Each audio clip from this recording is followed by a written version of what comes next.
Very good. Thank you very much. I'm very pleased to be here. I think that these workshops that are set up by NASA are one of the best training experiences I've participated in the past on Phase A teams. So I'm pleased to be here to address you. Let me tell you a little bit about myself. I started out at the Jet Propulsion Laboratory in the 1980s as a technologist.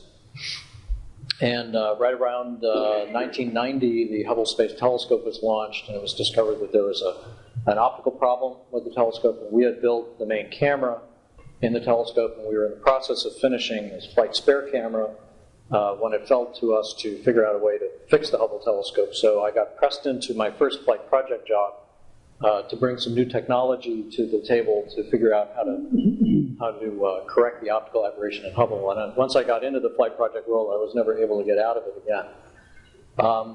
The first project I managed was the Galaxy Evolution Explorer. After that, I managed the Keck interferometer for a while, linking the two 10-meter telescopes together.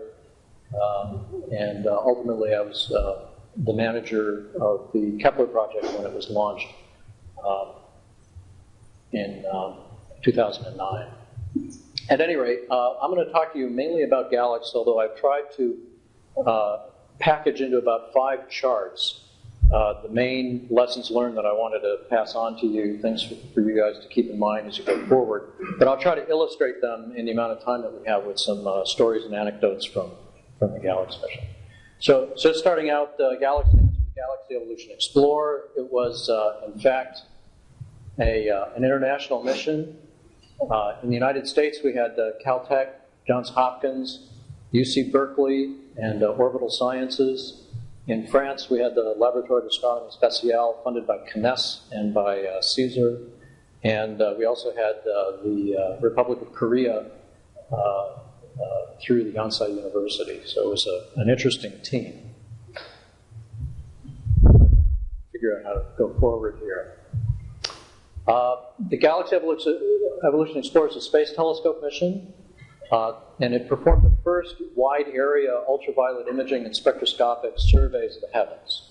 It was the first time we were able to get sensitive enough to go deep enough to do basically an all-sky extragalactic survey.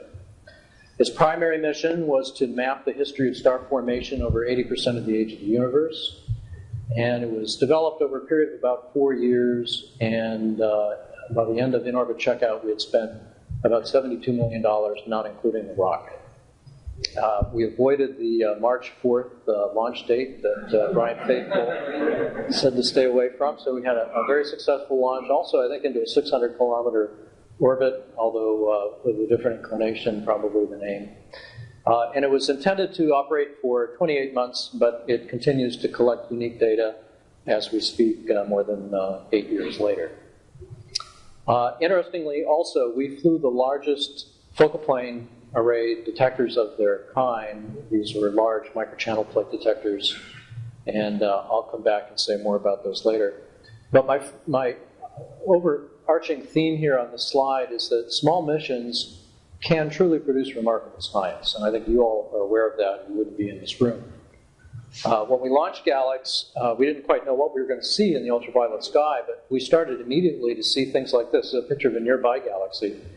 And we started to see star formation, which GALEX was specifically designed to pick up, is to find star formation way out in the outer peripheral regions of galaxies that we did not expect. I also put in here another serendipitous discovery. This is the star Mira, one of the most studied stars in the sky, going all the way back to the ancients. But it turns out Mira has this 13 light-year long tail streaming out behind it that had never been seen before.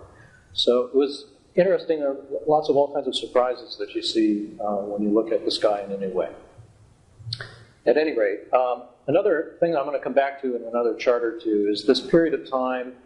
GALEX was selected at the end of 97. It was confirmed in 98. And we were well into formulation, or I should say implementation, in 99. And it was in 99 that the Mars 98 missions failed. The NIAT responded. By the year 2000, the paradigm was shifting from Dan Goldman's faster, better, cheaper to what NASA ultimately called mission success first. And being at JPL, which was the project management center, but having the program office at Goddard, two spaceflight centers with their own cultures and way of doing business, the response within NASA to that paradigm shift was quite tumultuous for us. And so there were a lot of things that sort of splashed us around as a small boat in the storming sea. So, small missions, which you all are, present some special challenges and some special opportunities. One of the things that I discovered is there were a lot of people walking around in the hallways that equated small with easy. And small is not equal to easy, because difficulty, in my mind, is the ratio of the challenge you have and the resources that you have. And by definition, in the Explorer world, you don't have very many resources, and so you have to be very careful about keeping the challenge manageable. And this means that you need vigilance to remain very focused and avoid requirements creep, because you have to keep this ratio, within some reasonable range. It's very easy for the numerator to go up, but it's not very easy for the denominator to go up. Small does mean, however, that there is no place to hide, and this has many dimensions. One aspect is that your reserve pool is going to be very small in absolute terms. Even if it is at the percentage level that you typically have, in absolute terms, your reserve is going to be small. And it doesn't take very much to threaten a small reserve pool. Small missions are, by their nature, more susceptible to forces beyond the province of control. We had a lot of interesting experiences on GALEX. And I'll just give you one example. Our spacecraft supplier had selected the lowest cost radio equipment. We needed an X-band transmitter and receivers for our spacecraft, for our data volume. And they had procured the X-band radio from a company in England. And they were 90% completed with the radio. All that was remaining was the staking and tuning of the radio, which for your RF guys, is a very unique design-specific thing to be done by the designer. When we got a phone call saying the company was declaring bankruptcy, and in England they don't have a Chapter 11.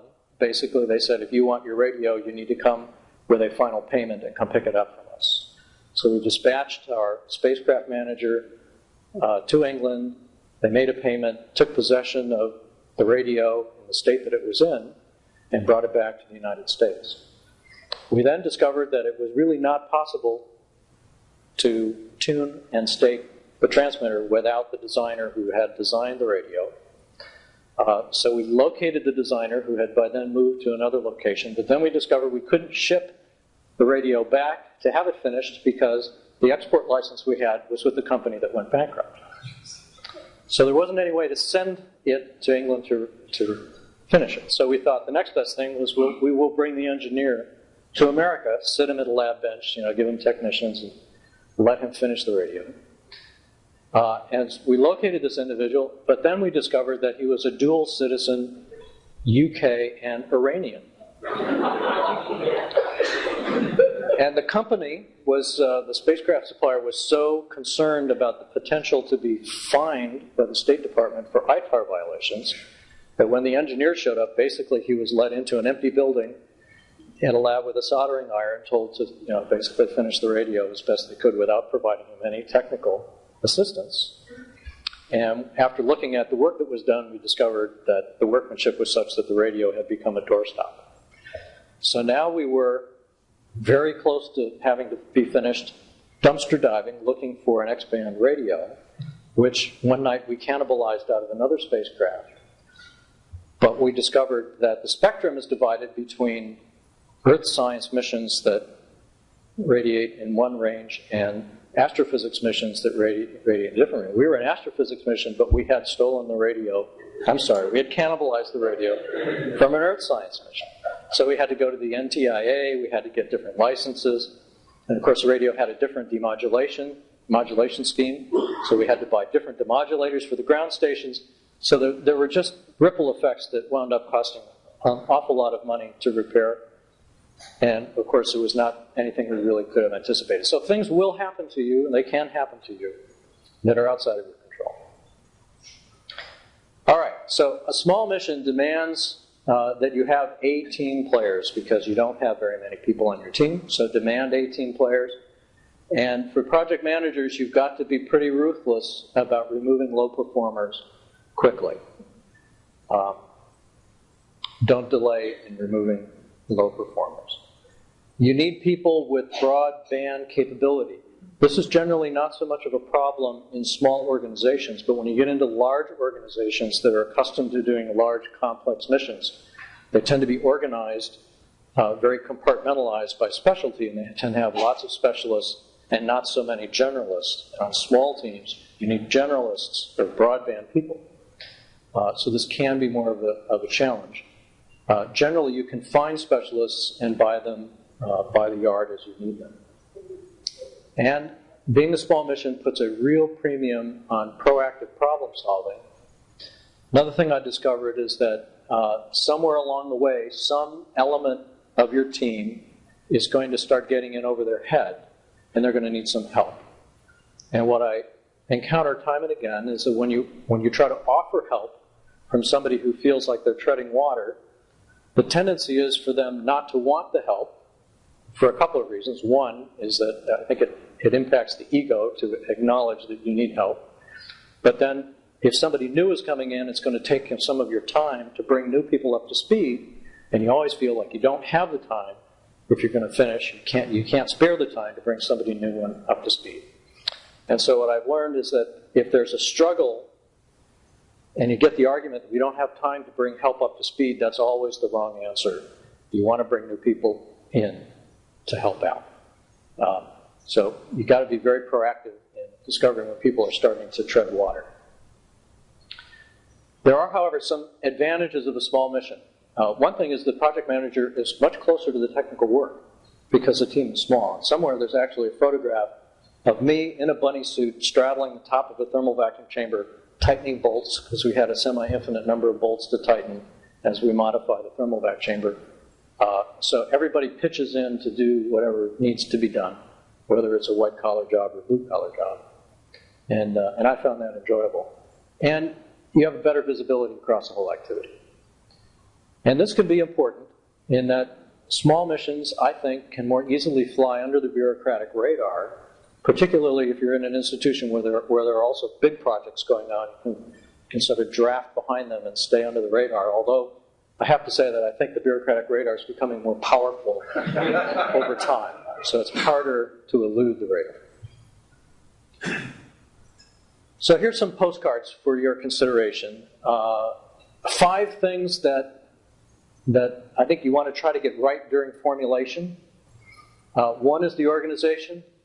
You need strong individuals and institutions that have clear authority and accountability and the capability to do their job, that are working from their institutional strength.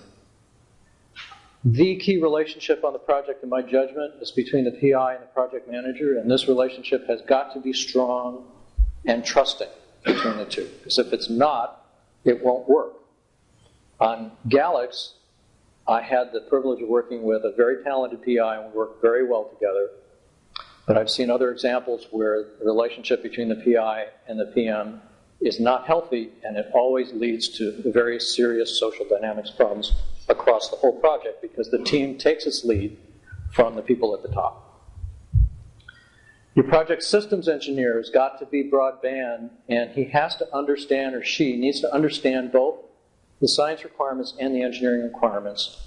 As the project systems engineer generally forms or serves as the corpus callosum between science and engineering, so they need to be able to translate between the two. Secondly, you need a good work breakdown structure. A good one is product-oriented with clear deliverables and with a responsibility assignment matrix so that everybody or everything that needs to be delivered has somebody responsible for it. Requirements need to be realistic, focused, achievable, and verifiable. There's nothing more frustrating to be at the end of an implementation and have several thousand requirements that cannot be verified. That's very embarrassing. I've seen that happen. So when you write your requirements, think about how you're going to verify them. And also important for a small mission, you need ample performance margins and if possible, useful D-scopes. So I've been in rooms, in discussions where there's a debate about what constitutes a D-scope. Typically, a D-scope is something that you can saw off or amputate in exchange for cash. And on a small mission, generally you're single string, you're flying one instrument, or just a few, and there aren't very many boxes you can heave overboard out of the basket. And so your actual D-scopes can be limited. In that case, I highly recommend that you have ample performance margins so that you can trade performance as cost avoidance. And when you start sinking good money after bad on something, you can draw the line and say, I'm going to live with that, and still be able to achieve your mission objectives. Your schedule should be protected with ample funded schedule reserve. We have guidelines that we use at JPL for that. You need to understand the key dependencies and the critical path. And for the budget, you need to have ample cost reserve separate from the funded schedule reserve. Again, on GALEX, we were confirmed with a 10% cost reserve, which was insufficient. And profile conservatively, especially with reserves, so that you have reserves available when you need them. Okay, 5 things to get right during implementation. Management controls. You've got to have good metrics to show your performance against your plan so you can identify variances and act in a timely manner to resolve whatever the issue is. You need to manage to the life cycle cost and recommend the D-scopes to the PI if you need to implement them. On risk management, you want to sweep across the whole team for risks, but you need to triage them to some manageable size so you're not servicing hundreds and hundreds of risk items. Systems engineering needs to always have a baseline and resist make better changes. You want to accept make play changes and resist make better changes, particularly past the preliminary design review. You want to verify by test if possible and test often. You will always face some situations where you can't verify by test, and in that case, you want to verify by analysis in multiple ways. But be sure when you test that your test data is thoroughly reviewed, because down the stream, when you have an anomaly, you will always be able to go back and see it in your test data after the fact. Take the test data and review it. Communication, keep everybody informed, particularly the stakeholders. Record your agreements and decisions in writing. There's a lot of turmoil at headquarters. People come and go, organizations change, implementation, infrastructure, assumptions change, and there's generally a short memory for things, so it's helpful to just write things down when you reach agreements. You need to keep the atmosphere safe for people to identify mistakes, because you can only fix the things you know about. You don't want people intimidated against raising their hand and saying, I found a problem. And celebrate your successes. Reviews, I think, is the area in NASA that we have more work, we have the most work to do to get right.